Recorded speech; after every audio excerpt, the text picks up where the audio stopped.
DeSoto and the DeSoto Plymouth dealers from coast to coast present Groucho Marx in You Bet Your Life. Ladies and gentlemen, the secret word tonight is name, N-A-M-E. And now, the one, the only...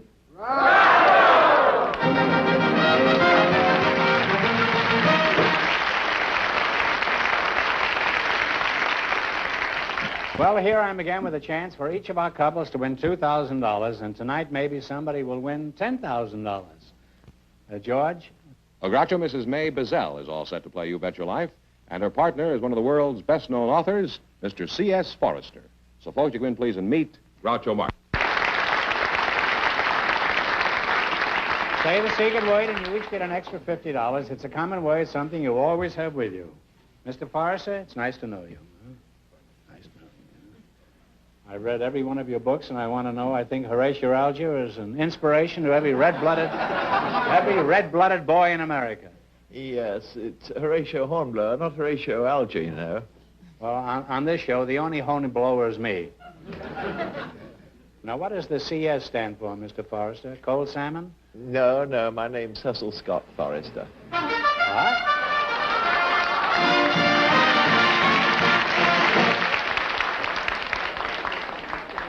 Well, you just said the secret word, cold salmon. So you win $50, and your partner here wins $50. The word tonight is name. Where are you from, C.S.? I was born in Cairo, Egypt. You were born in Cairo? Yeah. I'm a British subject. Oh. My father was a British government servant. Well, where did you go after you left Egypt? I lived in England then. Oh. Are you still living in England? No, I live in Berkeley, California now. Oh, Berkeley, huh? Why do they call it Berkeley? In England, they call it Berkeley, California, don't Yes, some snobs started that fashion about 200 years ago. they? Now, what have you got against Southern California? Why do you live up north in Berkeley?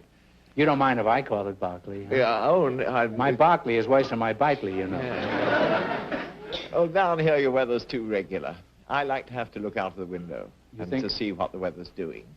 You want more extemporaneous weather. That's quite right. It's the exact right word. Oh. It's sheer luck that I had that word. Now, I know the audience is interested, and I'd like to discuss your old friend, Captain Horatio Hornblower. How many Hornblower books have been sold? Oh, there have been 8 volumes, about 2 million copies. 2 million copies, huh? Do you have any advice for people who want to write? Oh, yes. The best thing to do is to write, I think. Well, that ought to stop a lot of people cold, including a lot of writers. What was your last book, Horatio? I'd rather you said my latest book, you know. Your latest book, yes. It's a fine point, but I get the distinction. The Age of Fighting Sail. It's a history of the War of 1812. What is your name again? May Bazell. May Bazell. Are you related to Eddie Bazell, the famous director? I'm afraid not. I wish I were. Well, I wouldn't be afraid of it if I were you. He happens to be a very nice man. Where are you from, May? I was born in Kentucky and raised in Ohio. Are you married, May? Yes, I am. How did you meet your husband? Which one? I really don't care as long as we keep the ball bouncing. How many times have you been married? Twice. Oh, well, that's not too bad. Well, it's been fun talking to you two, but now it's time to play You Bet Your Life. You both know how to play the game, huh? Yes. All right, well, let's see how you do in the quiz. Remember your partners. We want one answer between you on all questions. You selected a dictionary quiz. Why, you dirty crook, you. Huh? Well, I'm going to ask you some questions, and if you miss 2 in a row, you're through. And if you get 4 in a row right, you win $1,000 plus a chance later of doubling your money. All right, now, what is a carbine? It's a small rifle. That's right, or a musket, yes, either one. We have 1 right, 3 more, and you'll have $1,000. I had a frankfurter with musket this morning. Now, what is a mastiff? Yeah, would you say it again? A mastiff. M-A-S-T-I-F-F. Big dog? Big dog? It's a big dog. I would say a large dog, yes. 2 right, you're on your way to your 1,000. All right, now what is a javelin? That? Spear that you throw. A spear that you throw. Well, you don't necessarily have to throw it. It's a spear, huh? You can retain it if you want to. Huh? You have 3 right, 1 more, and you'll have your $1,000. I thought javelin was a cup of coffee. Now, what is a spigot? It's a tap in a barrel. You're too smart for us, Mr. Hornblower, and you've won $1,000. Warner wrote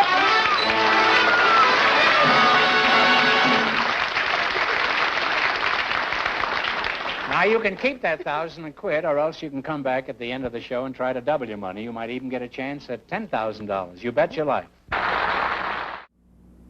In the old days, you had to shift gears with clumsy controls like this. Wasn't easy. Later, the gear shift moved up in the world to the steering column. And then automatic transmissions brought complicated dials and levers that were impressive, but sometimes confusing.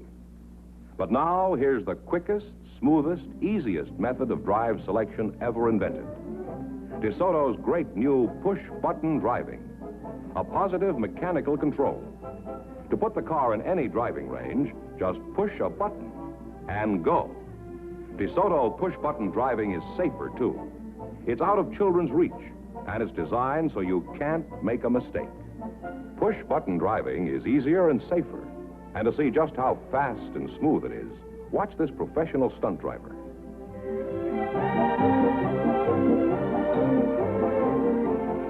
Now, push-button driving is such an obvious improvement, competing cars will imitate it next year or the year after. But DeSoto has push-button driving now, so why wait? Tomorrow, drive a beautiful new DeSoto with push-button driving. You can enjoy the best this summer. Drive and price a DeSoto tomorrow. Groucho, here are Eileen Thomas and Elmer von Scheibel, who'd like to play You Bet Your Life. Say the secret word and you win an extra $100. It's a common word, something you find around the house. Eileen Thomas and Elmer von Scrabble. A charming couple indeed. Elmer, I guess I'd better start with you. If I just leave you standing there, you might take off. How tall are you, Elmer? 6'7" inches tall, Groucho. You're a pretty long fellow. That's a pretty long haircut you've got there, too. Let's see, you're Elmer von Schiabel? That's not me, no. No, you're Eileen Thomas. That's You right. must be. That's all I have left, huh?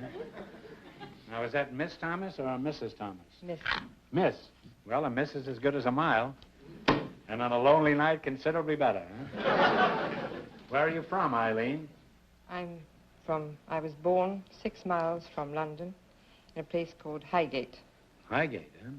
Is that anywhere near Lowbridge? No. Well, just where is Highgate? It's about 6 miles from London, in the heart of London. I lived there for 17 years until I was bombed during the war. Then I moved to a You place... were on the bum for 16 years? Well, Eileen, you have a very unusual accent. Do people in England ever comment about it? Well, no, they all speak the same way there. Really? Really. I'm surprised you can understand each other. No wonder you all drive on the wrong side of the road. You know, I've done that, too, since I've been here. How do you do in London? Did you have a job there? Yes, I first worked for Lloyd's of London. Oh, Lloyd's of London. I know them very well. As a matter of fact, I have a policy with them right now. If I'm torpedoed by a submarine at Hollywood and Vine, I get $8 a week for the rest of my life.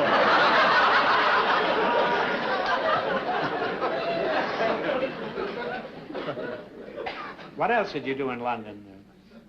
Well, then I went to the Ministry of Information and worked as a secretary there. What did you do after that? Then I went to work for Tyrone Power as his secretary. Tyrone Power. Did you like that? Loved it. Mm-hmm. Then who'd you work for? Then I went as secretary companion to Ava Gardner. Now you're talking, kid. How'd you like your job with Ava? Loved it. Exciting? Very. We went to... Did she mention me at all? Well, yes, she did, talking about the old movies.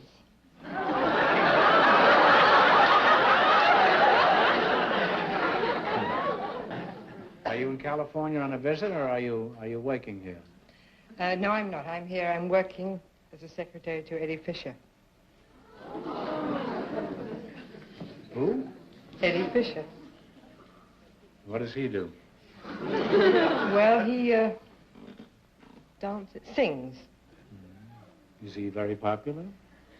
Well, I would think he was probably the America's greatest singer. You happen to be speaking to... You happen to be speaking to the head rock of the Elvis Presley Rock and Roll Club.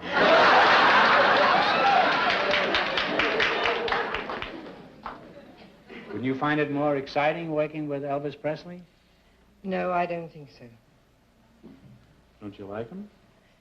You know, I've never seen him. You don't have to see him to dislike him.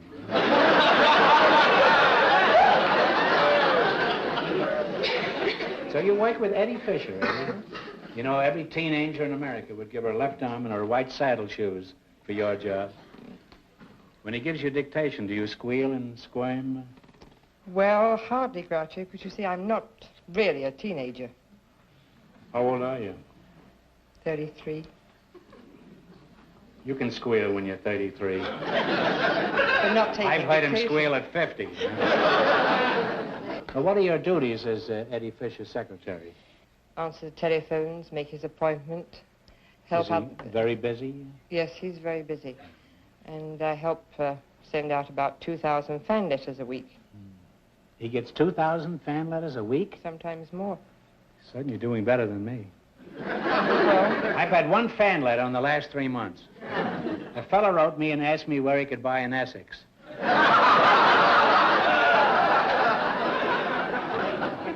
did you have many fan letters when you were 28? I used to get a lot of threatening mail years ago. Most of my fans are too old now to be able to sit down and write. They can't see the paper anymore. How old is Eddie? 28. 28. Well, he can't last forever. I've seen him come and go, you know. I've sat on this stool all the way from Sarah Bernhardt to Wyatt Earp.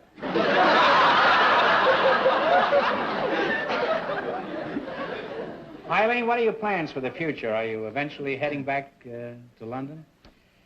No, I love it here. I'm very happy here. I have a boyfriend here, so I'm going to stay and take out American citizenship, I hope. Well, I hope so, too. You won't get homesick here. Every night on television, you can watch old English movies. By the way, what do you get on TV in England? More old English movies? No, more old American movies. Well, you survived the Blitz. I'm sure you can survive that. Elma, let's get back to you. Do you have a nickname, or should I keep calling you Elma? No, Groucho, they call me Slim or Snowdrift. They call you Slim? How old are you, Slim? I'm 44. 44. Are you married? Yes, Groucho, I'm married. How long? Well, sort of new at it since May the 10th of this year.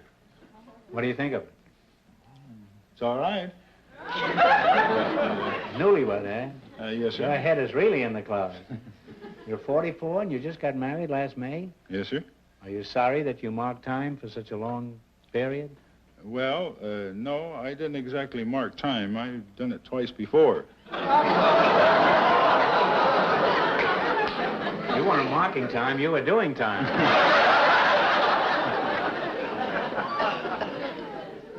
Is your wife as tall as you are? No, she's just a shrimp. She's only 5'4".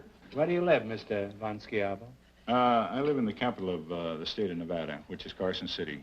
Is Carson City still in Nevada? No, I read someplace that Las Vegas had given Carson City 3 days to get out of the state. Well, I admit it's small, but not quite that small. Is it as small as your wife? So I was larger than that. What is it like in Carson City? What kind of a place do you live in up there? Well, I don't exactly live in town. I live out in the, you might say, the sticks about 5.5 miles from town. On account of my wife and 21 huskies, I should say. You have 21 kids? 21. You've been married since May and you have 21 kids? No, not 21 kids. With that long hair, your name wouldn't be Samson, would it? Well, Slim, you better explain these 21 kids. Well, they're not 21 kids, Groucho. Would you like to have a secretary like Eileen? That'd be nice. They're Would you give up a couple of the, whatever you got there for Eileen? Well. Got me on the spot now. I said I was just married, didn't I? Yeah. Well, she's up there in the sticks. She won't know anything. Yeah, but then when I get back, I'm afraid she's listening. Schlemiel, don't go back. Well, you better explain these 21 kids. Well, that's 21 Huskies. They're Siberian Husky sled dogs. Oh, that makes sense. The Nevada desert is certainly the place for sled dogs. I don't know where else you would have them. But what do you need 21 Siberian Huskies for? Couldn't you get along with just, say, 19? No, Groucho, they're used Do you think she's very cute? I ain't going to last this out, I'm afraid.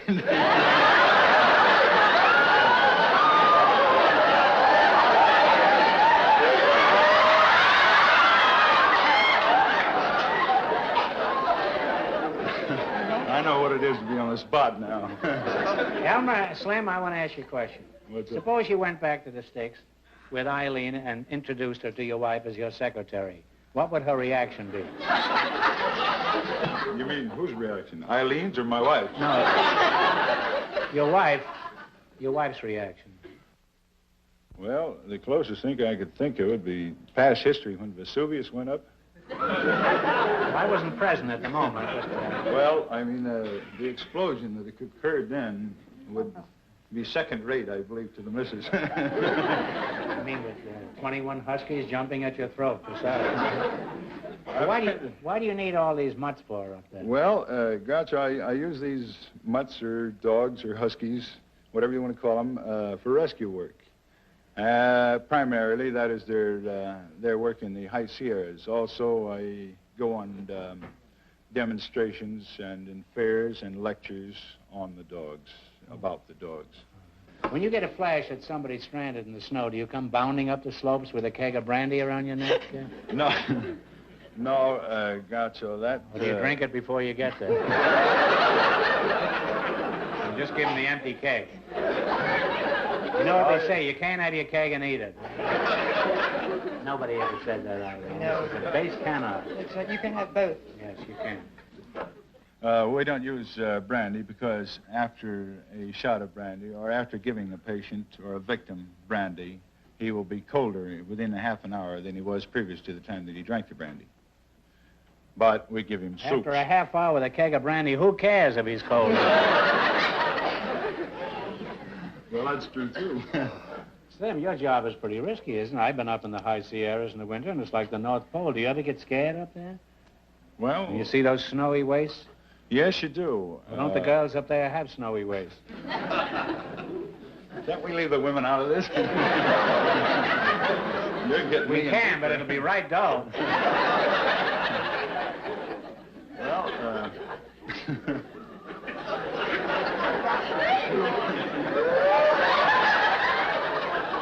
He's doing a lot of fanning tonight.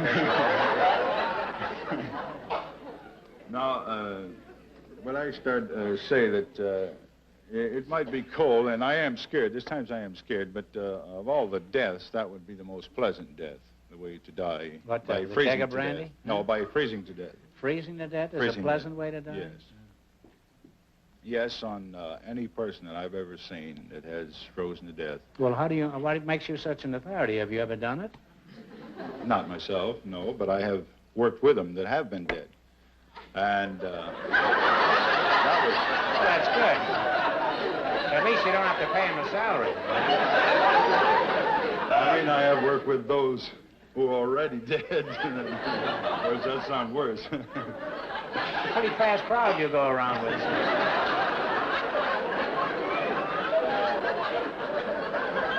Well, you're a charming couple, and it's been most interesting talking to you two.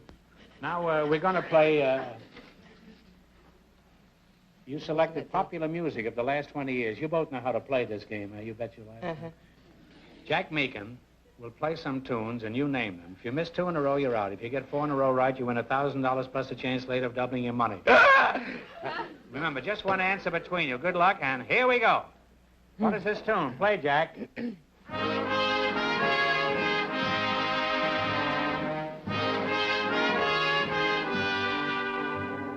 Beautiful tune.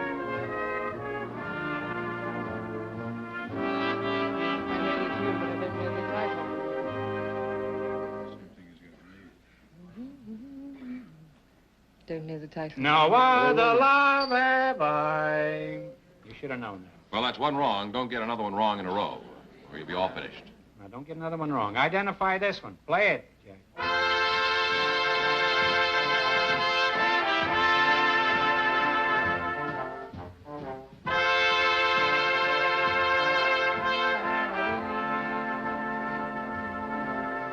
You came out of nowhere.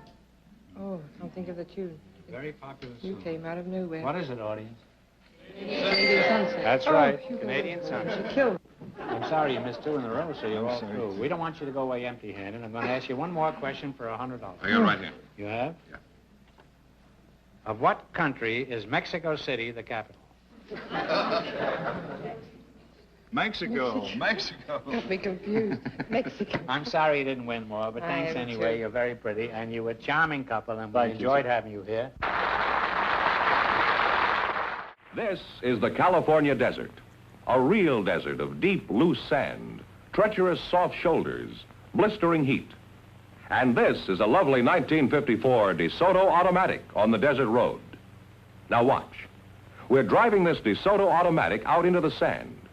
In an ordinary car, it would be almost impossible to move or steer in this type of sand. Watch this, though. The world's newest and finest fully automatic transmission, Power Flight transmission, lets the DeSoto automatic accelerate smoothly, steadily, evenly with great power, even here. And steering is simple, even through heavy, treacherous sand, with DeSoto full-time power steering. The power steering that works for you all the time, makes turning the steering wheel as easy as dialing a phone. There are hundreds of reasons why this lovely 1954 DeSoto deserves the name automatic. Reasons you should discover for yourself. Go to your DeSoto Plymouth dealer soon. See and drive the beautiful, stylish, distinctive 1954 DeSoto automatic. It's available in 2 full series, the mighty 170 horsepower Fire Dome 8 and the brilliant Power Master 6. Convince yourself that this year, DeSoto puts you ahead automatically. Now, Groucho, here's how we stand in the race for the big money. Eileen Thomas and Slim von Scheibel, of course, missed 2 in a row, so they are ineligible. However, our first couple, C.S. Forrester and May Bazell, won their $1,000, and they have decided to try for $10,000. So, would you come out, please? Why, Horace, I didn't know you were a gambler, huh? Yeah. All right, you've decided to go for the big question. Remember, if you miss it, you wind up with $500 for the night. Now, are you still going to go for the big money? Yes. Now, here's the way it works. We have this big wheel here. There are 10 numbers on it. I want you to get together and pick a number, any number you want from 1 to 10.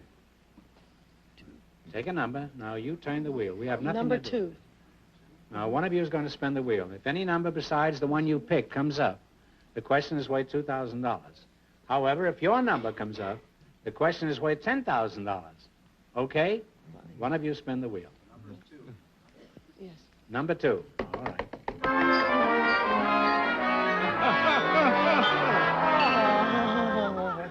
Your number was 10, and it landed on 10. The number 2, and it landed on 10. So this question is worth $2,000. Right? When McKinley was assassinated, Teddy Roosevelt succeeded him. For $2,000, who succeeded James Garfield when he was assassinated?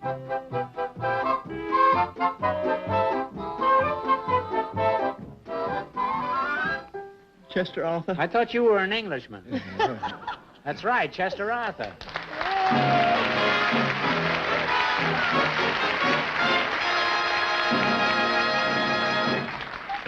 I thought you were an Englishman. Yeah, I'm an Anglo. You're a big phony. You've probably been living in Berkeley since you were born. What are you going to do with all that money? I'm giving it to the Naval Relief. Oh, you wouldn't consider giving it to me, huh? No.